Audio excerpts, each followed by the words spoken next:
अस्सलामुअलैकुम, वेलकम है आपका अनाया किचन में। आज मैं शेयर कर रही हूँ आपके साथ बहुत ही मज़ेदार और आसान से तरीके से बनाने वाली चिकन मैकरोनी। तो चलिए अब बनाना स्टार्ट करते हैं। चिकन लिया है आधा किलो, ये हड्डी वाला है। आप चाहें तो बोनलेस भी ले सकते हैं।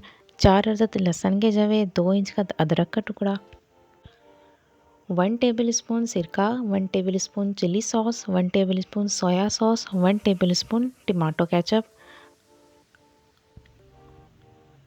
मसालों में इसमें जाएगा 1 टीस्पून कुटी हुई लाल मिर्च, 1 टीस्पून कुटी हुई काली मिर्च, हाफ़ टी स्पून हल्दी पाउडर, 1 टीस्पून नमक और 1 प्याली मैक्रोनी।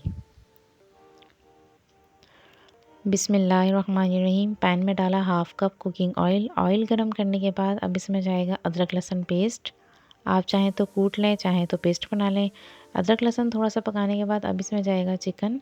चिकन का थोड़ा सा कलर चेंज हो जाए तो उसके बाद इसमें जाएगा चिली सॉस 1 टेबल स्पून, सिरका 1 tablespoon, soya sauce 1 tablespoon, tomato ketchup 1 table spoon. मसाले इसमें जाएंगे कुटी हुई मिर्च, काली मिर्च, नमक और हल्दी। इन्हें अच्छी तरह से मिक्स करने के बाद इसमें मैंने डाला था हाफ़ कप पानी का, ताकि चिकन अच्छी तरह से टेंडर हो जाए और मसाले भी अच्छी तरह पक जाएं। इसे ढककर मैंने मीडियम फ्लेम पे 10 मिनट के लिए छोड़ दिया था।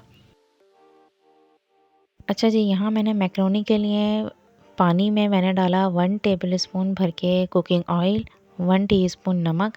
पानी में जब बॉयल आ गया तो इसमें डाल देंगे मैक्रोनी और मैक्रोनी को डाल के थोड़ा सा चलाएंगे ताकि ये नीचे से लग चिपके नहीं, क्योंकि अक्सर मैक्रोनी बर्तन के साथ चिपक जाती है। तो इसे आप जब भी डालें पानी में तो इसको चमचे से थोड़ा सा चला लें। अच्छा, दूसरी साइड पे चिकन हमारा तकरीबन रेडी हो चुका था। इसे मैंने फिर अच्छी तरह भूना और चिकन अच्छी तरह से गल चुका था, मसाले भी इसके पक चुके थे। ये देखें आप, चिकन बहुत अच्छे से टेंडर हो चुका है। आप चाहें तो बोनलेस भी ले सकते हैं, चाहें तो आप हड्डी वाला भी ले सकते हैं। मैक्रोनी बॉईल हो चुकी थी। मैंने इसके ऊपर जल्दी से ठंडा पानी डाल के इस पर कुकिंग ऑयल लगाया और इसे अच्छी तरह मिक्स करके रख दिया था। चिकन हमारा रेडी हो चुका है। अब मैं इसके बना लूँगी रेशे। आप चाहें तो छोटे छोटे क्यूब्स की तरह बोटियाँ भी बना सकते हैं और चाहें तो आप इसके रेशे भी तैयार कर लें। मैंने इसके रेशे अच्छा जी, सब्ज़ी हमारे पास है। आधा किलो गाजर है, आधा किलो आलू हैं।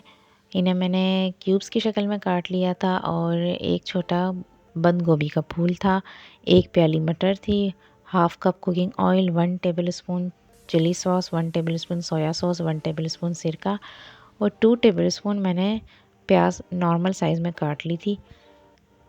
देचके में डाला कुकिंग ऑयल। ऑयल गर्म करने के बाद इसमें डाल दी थी प्याज। प्याज को थोड़ा सा पकाना है, इस पर कलर नहीं आना चाहिए। जब इस थोड़ी सी टेंडर हो गई थी तो इसमें डाल दी थी मटर, गाजर, आलू और बंद गोभी। ये सारी सब्जियां इसमें डालने के बाद इसमें फिर डालेंगे मसाले। कुटी हुई लाल मिर्च 1 टेबल स्पून, कुटी हुई काली मिर्च 1 टेबल स्पून, नमक 1 टेबल स्पून। ये सारे मसाले इसके अंदर डालने के बाद अब इसमें जाएगा 1 टेबल स्पून सिरका, 1 टेबल स्पून चिली सॉस और 1 टेबल स्पून सोया सॉस। ये सारे स्पाइसेस डालने के बाद मैंने इसमें पानी बिल्कुल भी नहीं डाला था, क्योंकि सब्ज़ी अपना पानी खुद ही इतना छोड़ती है पकने के बाद कि वो उसी में ही पककर तैयार हो जाती है। इसमें मज़ीद पानी डालने की गुंजाइश नहीं होती। अच्छा, इसे ढककर मैंने 10 से 15 मिनट के लिए पकाया था मीडियम फ्लेम पे और इसने देखें आप, पानी इस काफ़ी सारा निकला था सब्ज़ी में से। तो मैंने इसे फिर 20 से 25 मिनट के लिए दोबारा रख दिया था मीडियम फ्लेम पे ढककर। उसके बाद जब सब्ज़ी हमारी गल चुकी थी फिर मैंने इसमें डाला था मैक्रोनी। चिकन के रेशे डाल के इसे अच्छी तरह से मिक्स कर दिया था। इसे मिक्स करने के बाद फिर अब हम इसे करेंगे सर्व। तो लीजिए जनाब, तैयार है हमारी मज़ेदार सी मैक्रोनी, चिकन मैक्रोनी। आप चाहें तो इसे सिर्फ चिकन और मैक्रोनी में भी बना सकते हैं।